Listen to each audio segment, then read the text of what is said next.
Hey, it's Fear. I just want to let you know the episode of FEARCast you're about to listen to is from season 1, so it's old and the material might not be relevant. The conversation's still good, but the band may or may not be still together. The person making movies might not be doing it anymore. But just in case, I wanted to put it out there so you guys can check it out. And also Google the bands, see if anybody's still around. And if you hear music you like, there you go. Also check out any of the movies mentioned, because movies are always still around. Well, I guess unless they pull them away. Anyway, it's an older episode, but a good episode, so I wanted to put it out. Stay tuned, nftfyb.com for everything new. And I hope you come back and enjoy season 2. We're getting some new guests and getting this thing going. So check out the other podcasts, Talk Life Pod, A and Way, and of course, FEARCast. So run along, kiddies. Are you ready?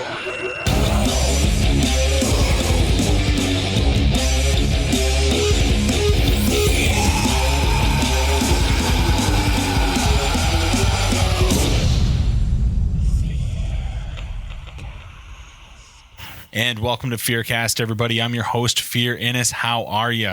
Fuck a case of the Mondays. You got a case of FEARCast, baby. Get it in you. Tonight, I have the amazing pleasure of sitting down with casting director and producer Zach Green. How are you, man? Great, buddy. Great. Thanks for having me on. Really appreciate it. No, very excited. I fell in love with Air, and we've been chatting back and forth ever since. Yep. I appreciate that. Definitely. So maybe just to get things started, give us a little bit of background on yourself and Fatal Pictures, and then we'll start talking about some of the flicks. Sure. Sounds good. So Fatal Pictures is an independent production company here in Toronto, consisting of myself, producer Zach, producer, and my partner, writer director Richard Powell, who is the main creative writer behind these short films, Worm, Familiar, and Air. And we met back at film school in 2002-03. And graduated together and worked together at a school, worked on a bunch of short films together after graduating. We built such a great rapport in the editing room, and we just got talking and, over the years just formed our production company in 2007, Fatal Pictures, and put out our first movie, Consumption, which was a true story about a cannibal that took place that lived in Germany. So that was our first picture in 2008, Consumption. And then a couple of years later was Worm, shot on 16 millimeter. A great experience. It was really amazing we really wanted to shoot on film. So, our second film out, we decided, you know what, anyone can just pick up a video camera and shoot something. Not everybody can pick up a film camera. You really have to know what you're doing, and you have to work with experienced people because every second that camera is rolling, it's costing you money. Yeah, exactly. So you don't want your actors fucking up too much, and which is why I've had the great pleasure of working with such terrific actors. Thankfully, we haven't had that problem. But I mean, yeah. So when you're rolling with film, it's a different game you're playing. For sure. So Consumption I haven't seen, but on IMDb they have like a trailer for it. And and so I watched that, and it's like you said, it's just the trailer, but I was like, whoa, that looks pretty fucked up too. Yeah, that was that was our first film, me and Richard's first film, it was our first film we properly marketed under our production company. We shot, like I said, after graduating film school in 2002, we made a bunch of short films, which we consider extended film school, which was just learning, trial and error. And that's like, how you learn the most is troubleshooting on the spot, which really makes or breaks you as a filmmaker. Right. So yeah, you're either going to sink or swim, right? So then, Familiar, 2012. We used the first time we used Michael Yari Davidson, which you just connected with on Twitter. I saw there, which is awesome. He was So after Worm in was 2010, we set out to shoot our next film, which was Familiar. And we pitched it to the cinematographer that we knew. And he really, really liked the film, really grasped onto it and wanted to be a part of it. And yeah, that was our first time working with Michael, who actually also shot Air for us as well, our next film. That's pretty impressive. Well, let's jump back real quick. We'll talk about Worm a little bit. The one thing that's fascinates me is you've got 3 shorts with Worm, Air, and Familiar, and they're between 15 and 25 minutes. And you guys seem to be able to do more in that time than a lot of feature movies do. And that's what really impresses me with your stuff. Very glad you brought that point up. So yeah, Richard is a very talented and smart writer. Of course, it's going to sound biased coming from me, but there's over 100 reviews on all of our movies. They're all award-winning and critically acclaimed, have distribution, have played on television. So, I mean, that speaks volumes itself, you know, so you don't have to listen to what I say. But yeah, of course, these films are really smart, and they take on a life of their own. Like, let's start with Worm. So this is just a day in the life of a high school teacher, and you slowly get sucked into sort of the things, the ongoings that are inside of his mind. So yeah, so in Worm is Robert Nolan, the fabulous Robert Nolan, plays character Jeffrey Dodd. Yes, he's a failed writer who wanted to be a novelist, and he's a high school teacher, and he's really bitter and jaded about it. And the audience, we hear his inner thoughts, what he's really thinking, but he'll say something else to the students and faculty. Yeah. And yeah, I mean, without giving too much more away, that's what that movie's about. It's the day in the mind of this character. So we show you one day in the life of this character, Jeffrey Dodd.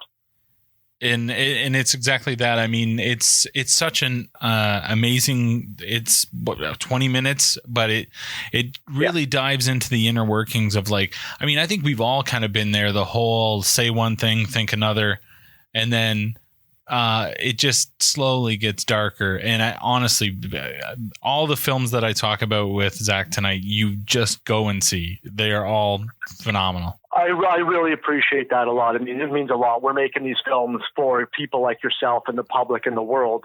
And it's really gratifying. It means a lot to hear people really responded and like these films a lot.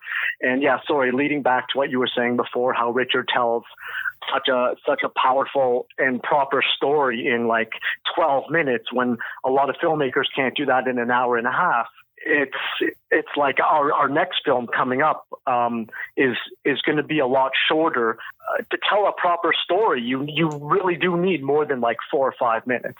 Oh yeah. And yeah, Richard is just like I said, I really do believe he's a very smart and bright, talented writer. No. And thankfully, people also feel the same way. He's got me sold, man. I can't wait to see what you guys do next. I do wonder if maybe y'all should take him to a shrink. But yeah, I know.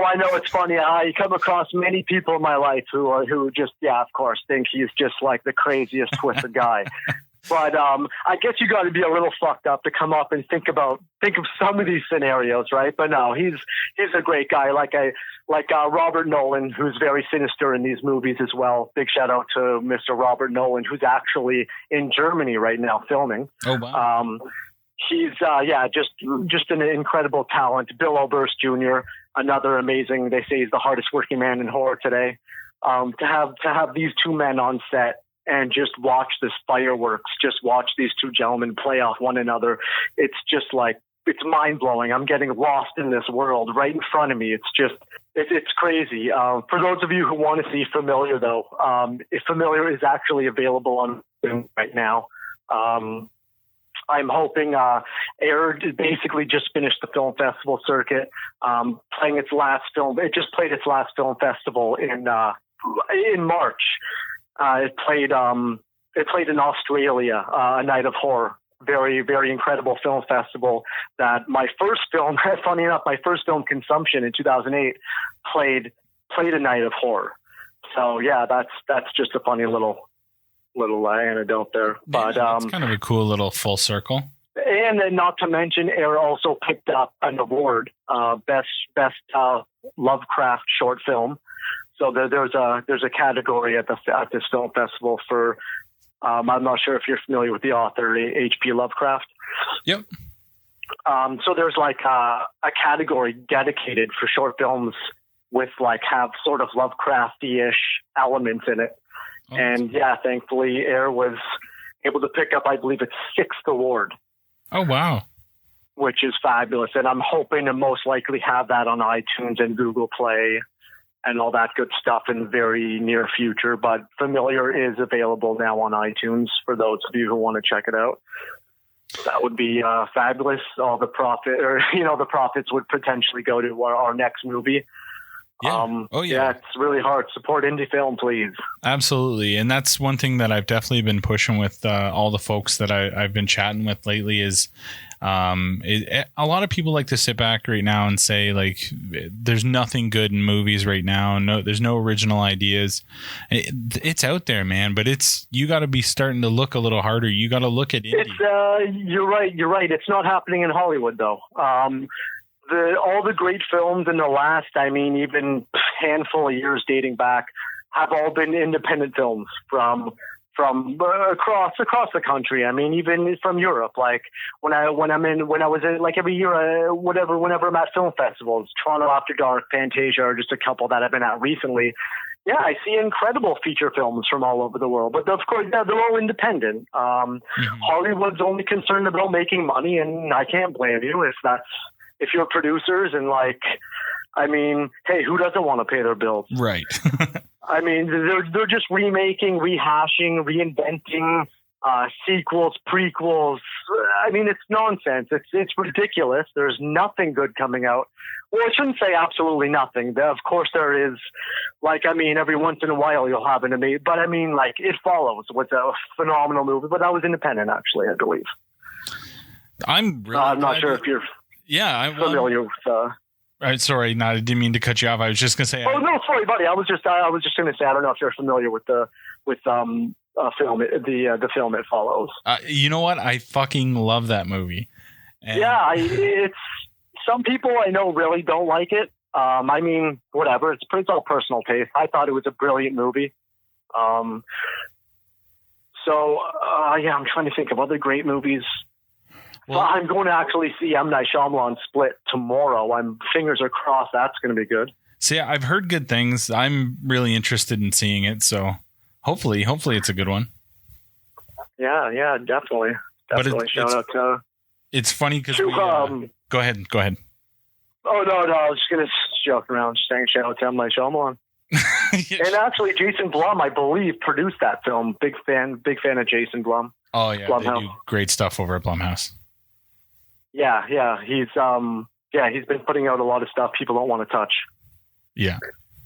No, that's good. It's like so me and Jeremy, who's unfortunately not on the podcast tonight, but we discussed It Follows, and I believe he really did not like it. But like you said, it's for a certain audience, I think. Not every film's going to be, not everyone's going to like every film, but that's a very thought-provoking film. You have a lot of questions leading. It's like, that's a film that's going to stick with you for weeks to months, if not maybe longer after watching it. It just, there's so much to discuss. There's so many different ways to interpret different things. I don't know. I loved it. I have to say, I really did enjoy that movie a lot. Me too. And again, that's why I like the stuff that you guys are doing, because it doesn't wrap up in a bow. It doesn't leave you knowing all the answers. And films shouldn't always leave you happy and feeling yes and gratifying at the end. Yeah. Films don't always do that. They're not supposed to do that. Exactly. The thing that I love about these films that we produce for under Fatal Pictures that Richard writes is they're really psychological, and they're just very smart movies. They're not slasher gore like nonsense. You actually really need to pay very close attention to understand what's happening. These characters are really deep, and Air alone is a metaphor for child abuse. Not to spoil anything, it's done in a very tasteful, proper way. It doesn't delve into areas you might think it does. If you read, there's over 100 reviews of Air alone, and it's really done in a great way. I mean, the tag is a touching tale of father and son. Yeah. And it does play off that when you watch it. But it's just done in such an artful, tasteful way that filmmakers can really appreciate what the film is trying to say. It's like pedophiles, they're monsters. These people are absolute monsters. What if they really were monsters?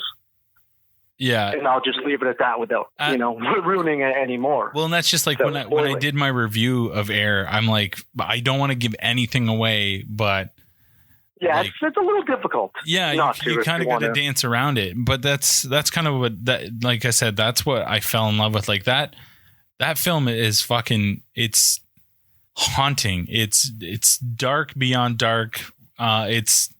But it's so fucking good. Like even now, I just watched it before we started here for, really? I don't even know, maybe my 10th time. Like I seriously watched it that much, and I'm still like creeped out at the end. I'm still like, fuck, what the fuck did I just watch? Like you kind of pick up different things, and it's really, it's amazing. Really good. That's amazing. Like I know Richard's gonna love to hear that. That's just absolutely amazing. Every time you watch it, you could potentially pick up a new, something new. It's a very smart and brilliant little story, and it can easily go over one's head. Like, don't get me wrong. When I first read the script, I'm like, Richard, what the fuck is this? Yeah. And like, yeah, that's normal. That's normal after reading Richard's material. But then he speaks to you, and he gives you the layers, and he explains. It's just, I don't know. I want to just take Richard's brain and just freeze it, and put it, and just save it. I don't know. I don't know. I love the films. I've been sending out certain people who contributed under a certain bracket. So yeah, we kickstarted Air for the most part. The budget for Air was for the most part crowdfunded on Kickstarter, and one of the perks was what Richard and myself call the Box Cutter Trilogy, which is Worm, Familiar, and Air. And it's called the Box Cutter Trilogy, funny enough, because there's an actual box cutter used in each of the films, but to a different degree. All the films are standalone stories. They are all linked together through the characters. So like the characters, there's relations between characters. They all fit the same theme. So those three films I've been sending them out. We've been sending them out now to certain Kickstarter contributors that kicked in enough money to get that as one of their perks. And our next film coming up that I actually wanted to discuss, I haven't even spoken about yet, is actually we're going to package our next film with as a fourth film. So it'll be, and it obviously we'll have to change the name from Box Cutter Trilogy. We'll call it something else, and we'll most likely, almost for sure, be putting that out on DVD and Blu-ray, and we'll have proper distribution for that movie. That's awesome. So is that that's get a little? So yeah, so it's, again, our next film, it's a standalone story. I'm not going to get too much into it. It's basically loosely, without giving anything away. You know how Richard's stories, always go to the dark side. But without giving too much away, I'll just say it's a father and son go fishing, and I'll just leave it at that. It's a short little film about a father and son who go fishing, and yeah, a lot happens throughout the next few months. More will be slowly released about that. Yeah, but I'm just really in early stages now of pre-production on the film, just casting it now. And so I just wanted to briefly just mention for everybody that the next Fatal Pictures film is slowly being worked on now and should be coming out in the next, I don't know how long. I don't have any time when it'll be coming out, but we're definitely working on something very special. That's and awesome. As well as we want to do one more, and then we of course we have our feature. We have a few features written based off one of our short films, Worm. We have a feature film based off that character, and we delve more into the life, the background. Oh wow! So in the short, we give you 15 minutes in the day in the mind of this character. We show you a lot more in depth of the character in the feature, and we just on a bigger scale.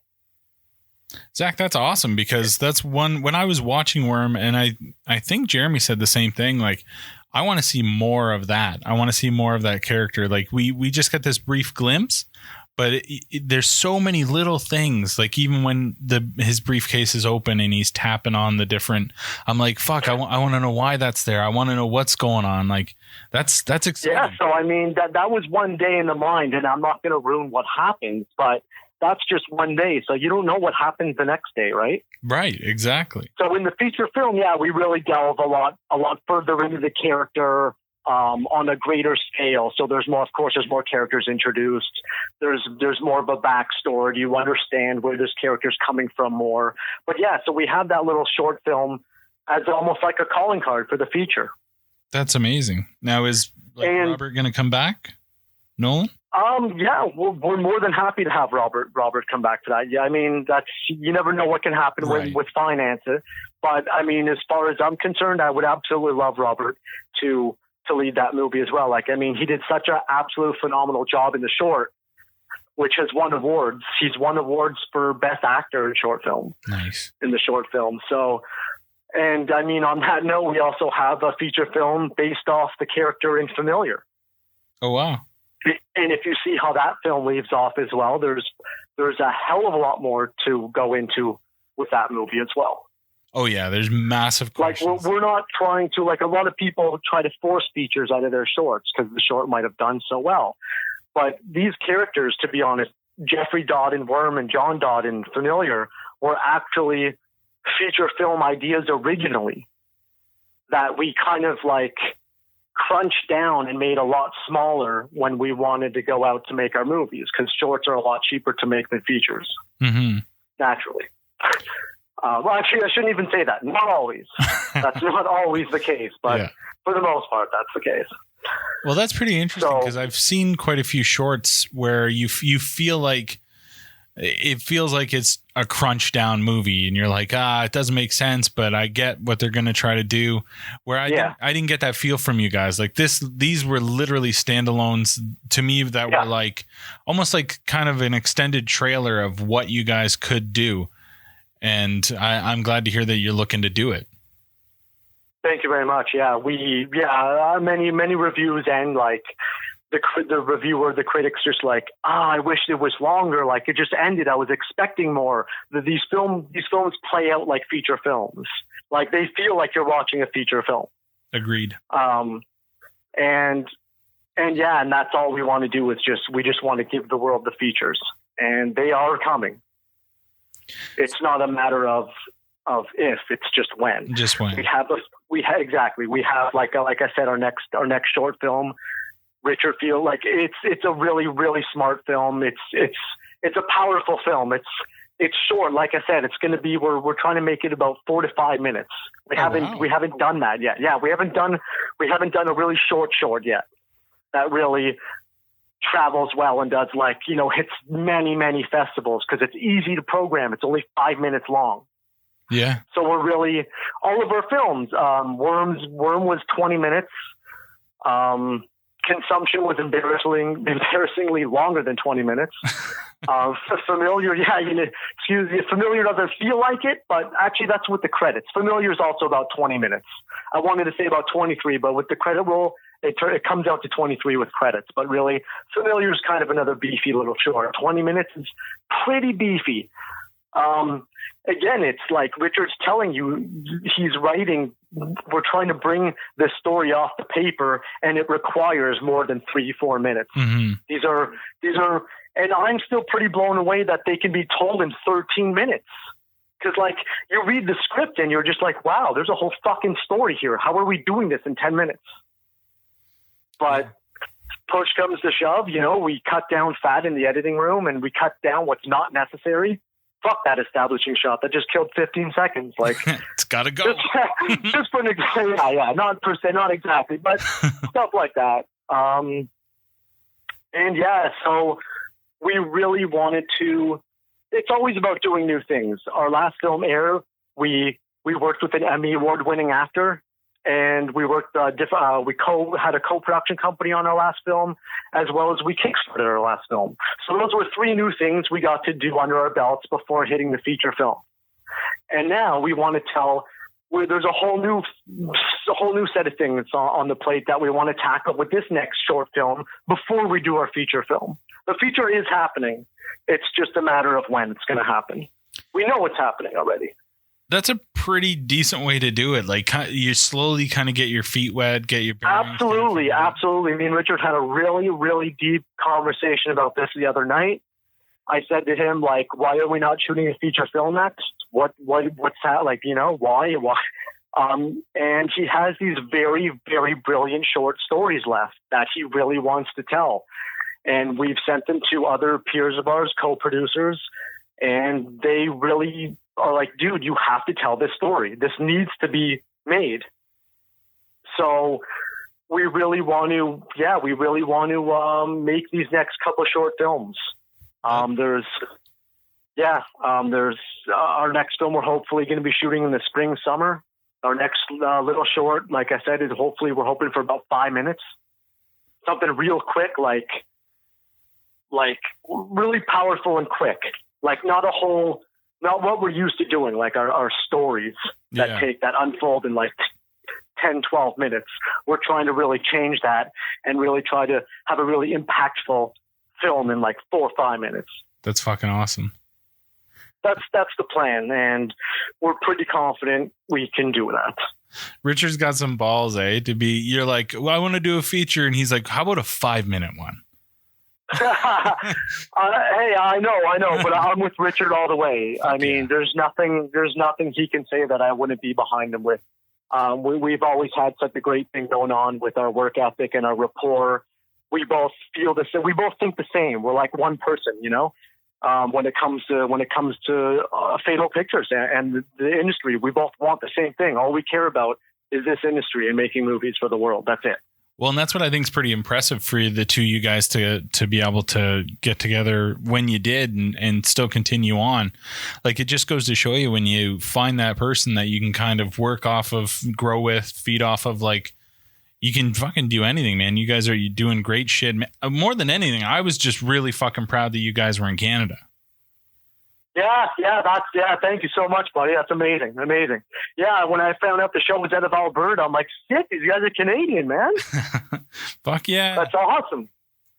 That's pretty good. Man, a lot of sick films, man. A lot of it's all independent shit though. Like, we don't have studios up here. No one gives a fuck about entertainment and movies in Canada. Right. It's not done here. It's just not done here. Or like, I'm talking entertainment. Like, there's no studios in Canada that fund movies and then turn around and sell them. That just doesn't happen. It's not a business in this country, and it's unfortunate. But still, great films, independent films, still do come out of this country, and very proud of that. There's a lot of things going on in the genre coming out of here.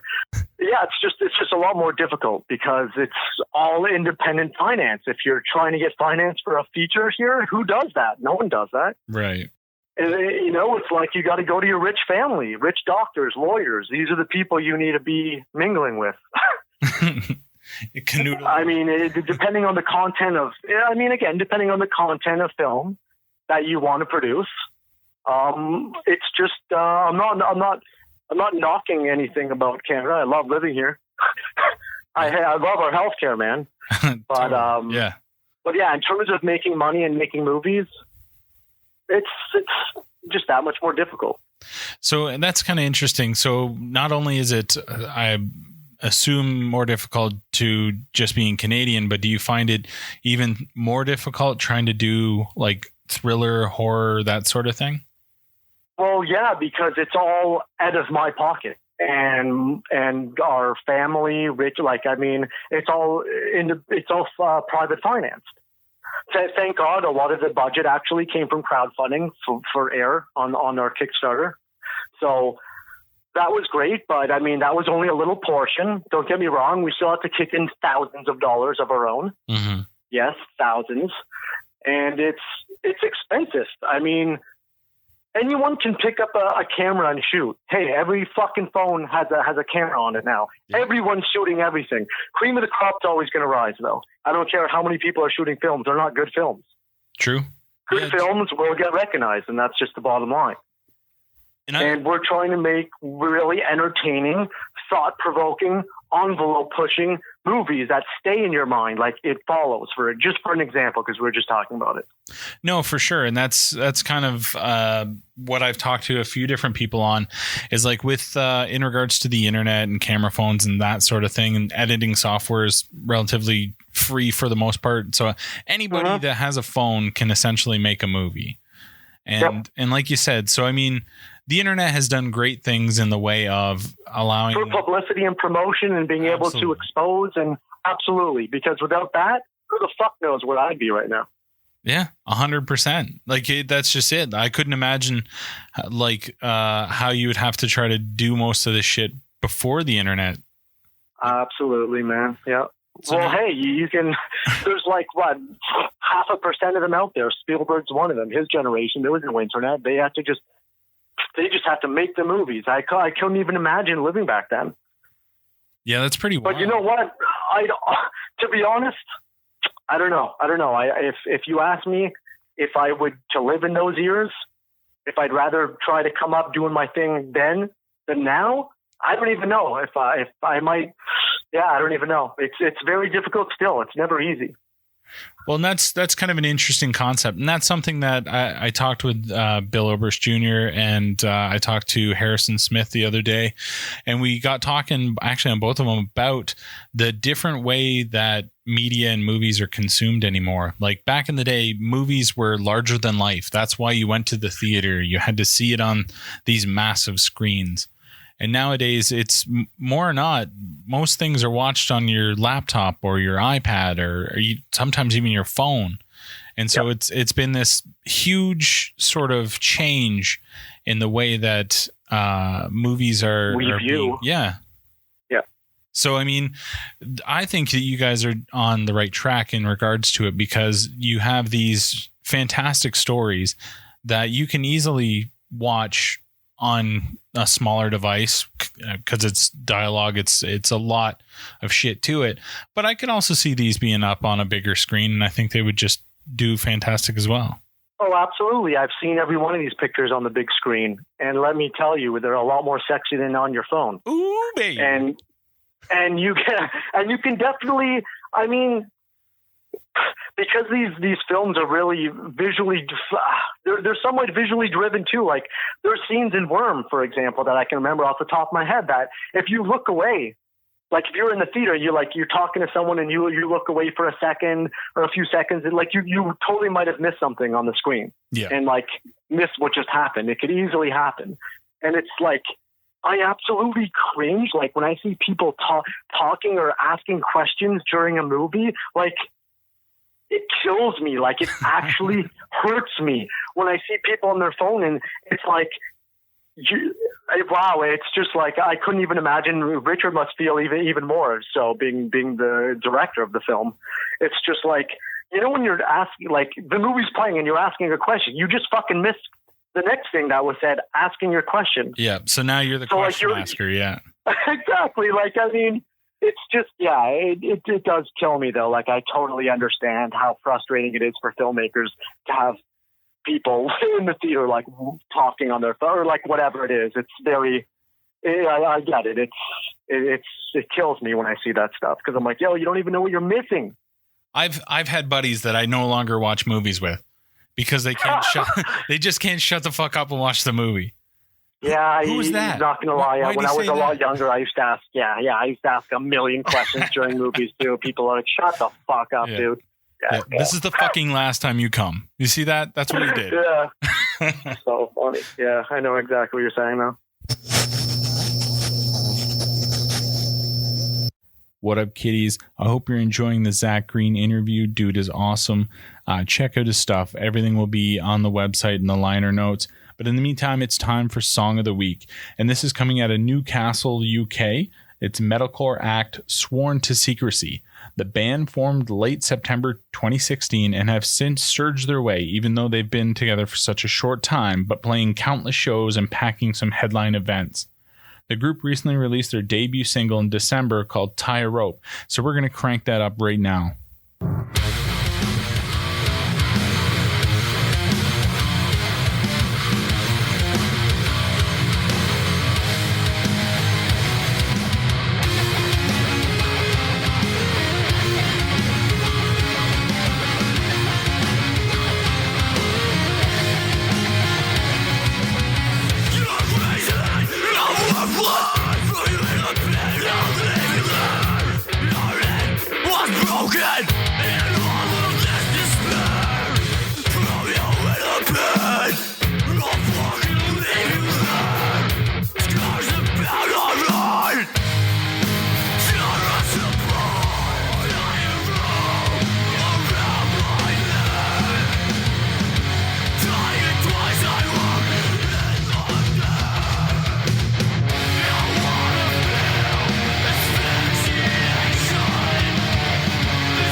Yo, and that's what the fuck I'm talking about, man. Mixing metal with fucking horror. Like, this is my shit. This is what I want to do. Are you a fucking metal band that wants to be featured on FEARCast? Reach out, fear@fyfcstudios.com. I'm looking forward to it. I've already had several bands come forward, so we're just going to start playing a song of the week, and you could be featured, which not only does it include your song getting played, but as well, we're going to talk about it. You're going to go into the liner notes, all your social medias, all that stuff. We're going to put your logo on the FEARCast art for that week. It's going to go out.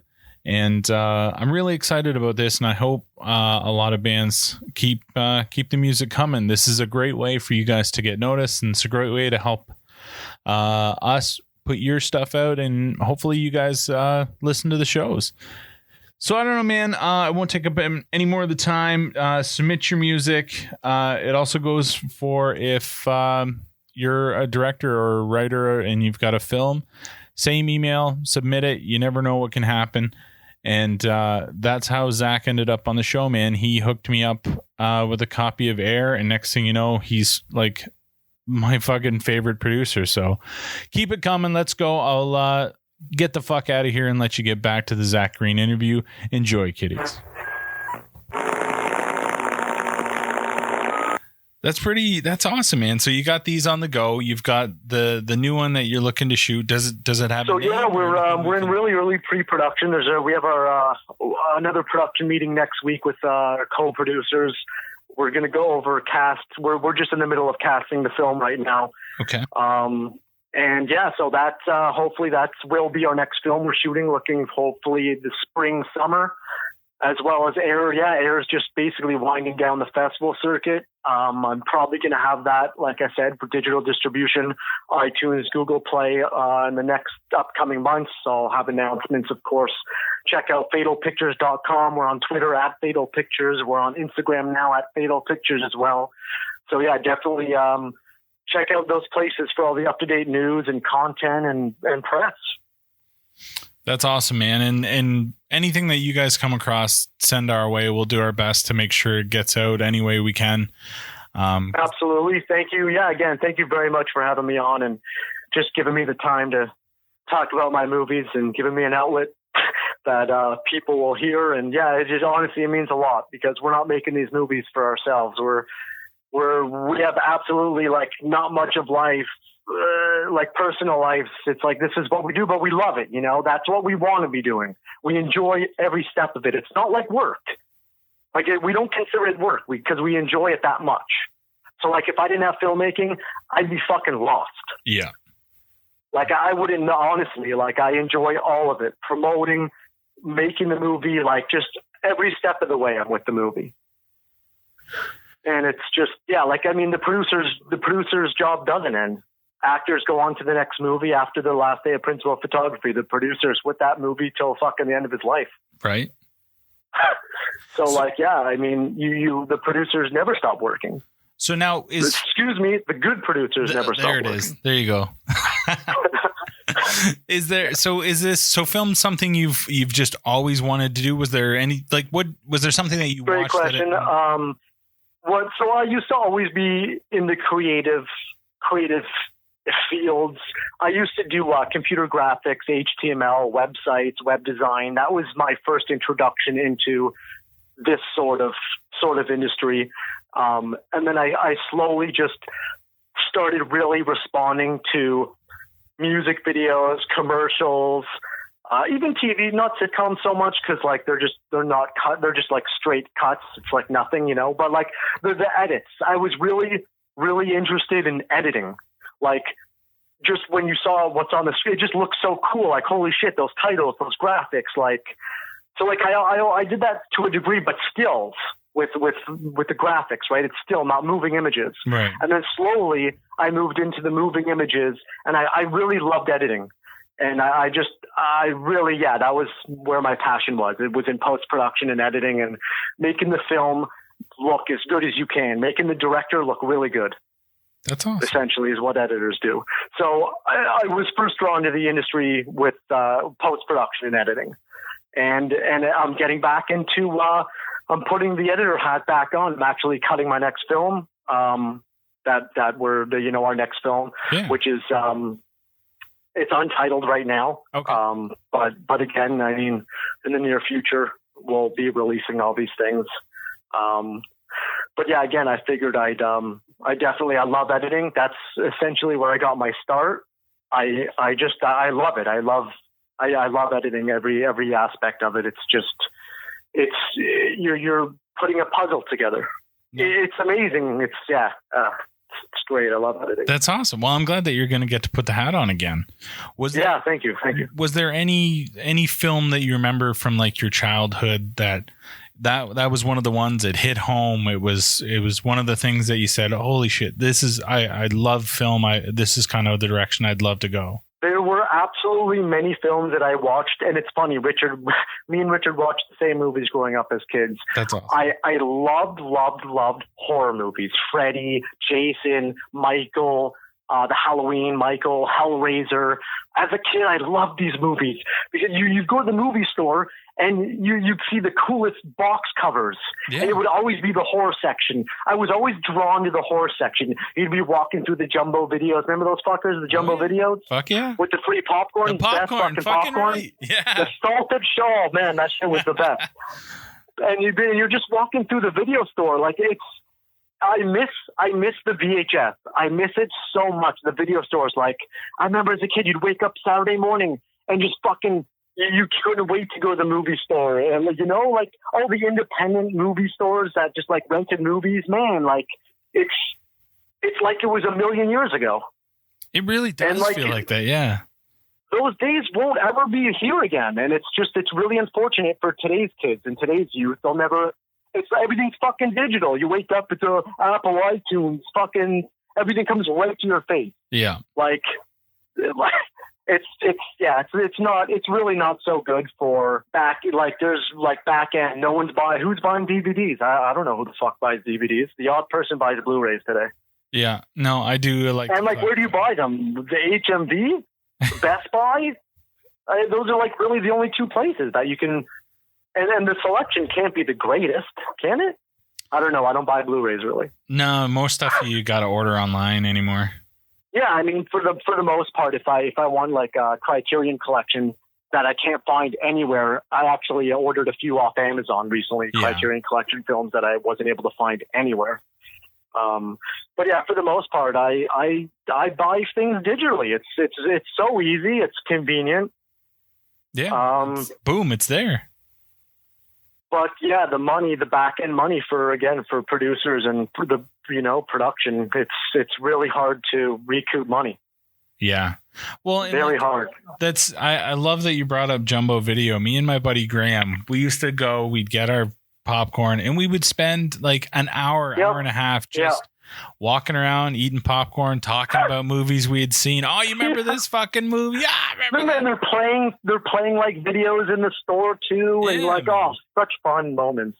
Yeah, memories, fun memories. Yeah, that shit's nostalgic as fuck. Yeah. Yeah, and you know what? Like, think about it. Think about today. The kids at film school today, 19, 20 years old. They've never fucking experienced that. Yeah, that's true. I never thought of that. Yeah, I know. It just hit me now. I'm just thinking to myself now, the kids in film school now, wow, there's like, but think about it for how much different it was for the generations before me, saying the same shit.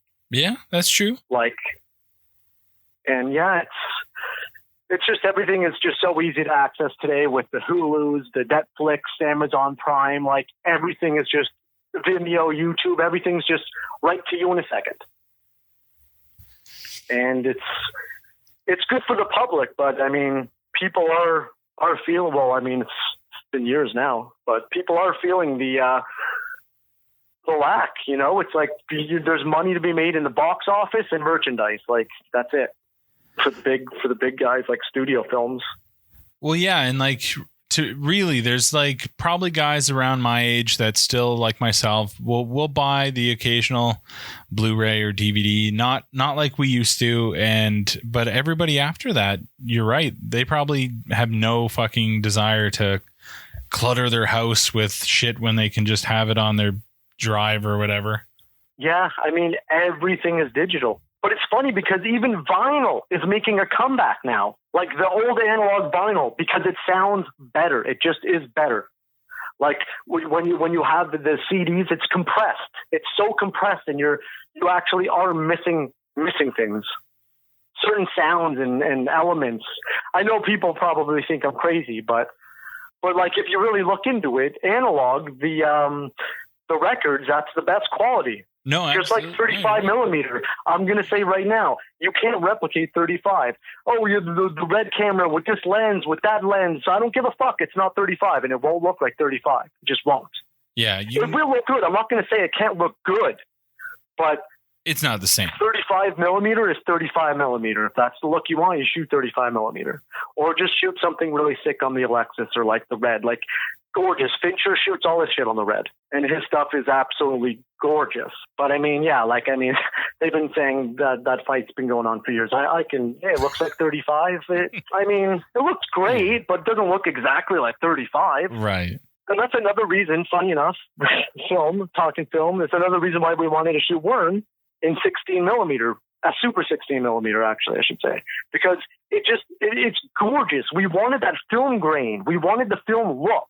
It's there, man. It totally is. It really, that was a really fucking smart move, because that's how I felt. I felt like I was watching something older than it was. But and that just helped make it feel grainy, feel darker, feel more. Exactly. It gives you a feeling, a vibe. It just gives you more. There's just a feeling film gives you. Are you looking to shoot the feature that way, like on film, or? If you ask me right now, I'm going to say no. Yeah. Because that just requires even more of a budget. Yeah. But don't get me wrong. Like, I mean, if the money's there and our cinematographer, like, I mean, if everything lines up and we just happen to want to shoot 35, don't get me wrong, we're going to be shooting 35. That's awesome. If you ask me, I don't want to necessarily do that because I want to watch the rushes and dailies the day of. So I want to see what we're shooting each day at the end of the day. So, I mean, essentially, that's why I don't know if I would want to shoot 35 necessarily. I do want to shoot a film on 35. Don't get me wrong. I do one day. I don't know. Maybe it'll be the first one. Maybe it won't be. I don't know. There are advantages of not shooting film, but there's also advantages of shooting film that you just won't get in the digital world. Yeah, for sure. Like feel and that sort of thing. But exactly. And Worm speaks for itself, guys. Oh, yeah. No, absolutely. Watch Worm and tell me that like it's film. So stands out. Do you like to, when you're shooting digitally, do you edit as you go to kind of save time, or? That's a good question. I've never done that personally. I've watched the footage. So the last film that I cut for my company was Worm in 2010. Familiar and Air. I hired editors. I had different editors, and of course we would watch the rushes, that night. But I see what you're saying. It gives you the capability of starting your edit as soon as day one's over. I've never personally cut any of my films that way. I wait till I have. But again, when I was cutting, there were still tapes. Yeah. And I was still digitizing. Like, I mean, so like Familiar was the first time that we actually shot on the red and it was recorded to a hard drive and you can just drag and drop the files and shit. That was new to me. That was new to all of us at the time in 2009, 10. Or excuse me, what am I talking about? Familiar was 2011 and we released it in 2012. It was released. Excuse me. It hit the festival circuit in 2012. It was actually released in 2015 on iTunes. Nice. To be official about it. Yeah, to hit all the proper dates. Exactly. So So because when the film's released, it means you can go buy it now. Like I can go get it, but it's on the festival circuit. You can't get it. Yeah. So, but again, yeah, like I've never started cutting. But again, I haven't had the opportunity to because I've never shot a film red that I'm cutting. Yeah. Or not even red, like anything digital. But I don't know. I guess I don't even know how I feel about that. I know a lot of people like doing that. I just like to look at the footage, look over everything, make sure everything is good to go. I know our editor on Air was, of course, after we shot each day, I know he was transcoding all the footage in Avid, so he might have actually. I'm not fully sure. I don't believe John started actually cutting the film until we were actually finished each day of principal photography. Interesting. I just thought that was kind of But I should ask Richard. I should actually ask Richard if him and John started sooner. I don't remember, to be totally honest with you. That's okay. But they could have had the option. It's very true. The option was there. Yeah. I think with the new age that we're in, I feel like more and more people are trying to figure out how to, like, the best way to deal and live in it. And I find a lot of people have said that they like to dig in right away, start editing. And then other folks I've talked to have said, absolutely not. You wait till it's all done. And then that way. That's the way that's the way I was brought up, I guess you could say. We are in a new age where I'm sure things are taught a little bit differently in school today as opposed to like years ago. So 10 years ago now. Yeah. But I mean, yeah, if I on my next on my next film, I'm waiting till I have all the footage. Nice. I think we're hopefully going to be trying to shoot it over a weekend. So essentially, I'm not going to start cutting after I have Saturday's footage. I'm going to start cutting and getting everything ready once I have all the footage. But that's me. That's just the style I want to go in. Yeah, there's no rush. Unless you're trying to make a certain premiere, like if you want your film to premiere at this festival, then yeah, you might have a time constraint, right? Yeah, you got to get going on it. That makes sense. But yeah, I mean, if personally, I would like to wait till everything's done, and then you sit in the editing room. You have everything in your bins and Avid or whatever Premiere you're cutting in, whatever program you're cutting in. Everything's there. You're not just looking at day one's footage. Like that's what I watch the footage. That's what I watch the rushes for. I don't start cutting. I can't even think. I can't get my editor hat on during principal photography. Yeah. I wouldn't be able to. I'm concerned about way too many things happening in logistics on set and worrying about everybody's fucking well-being and making sure everybody's happy and, food and this and that. I mean, the producers are worrying about. My concerns are absolutely last. I need to make sure everybody else is super happy, and then I can fucking breathe. that's just the way it goes, man. That's just the way it goes. No, that's awesome. But again, I love it. It's such a collaborative medium. And when you're watching your film on the big screen at a festival or wherever, at a theater, like wherever it is, it's just really gratifying to watch people react.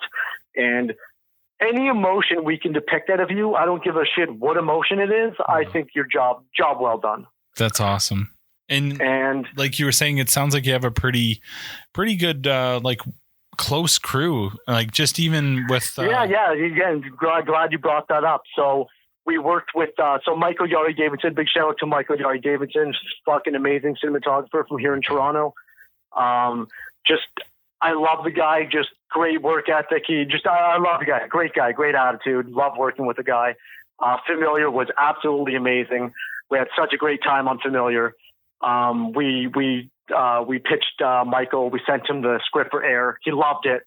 He came on board and shot that, which was again incredible. Loved it, and he's going to be actually our cinematographer on our next film coming up, which we're really excited about.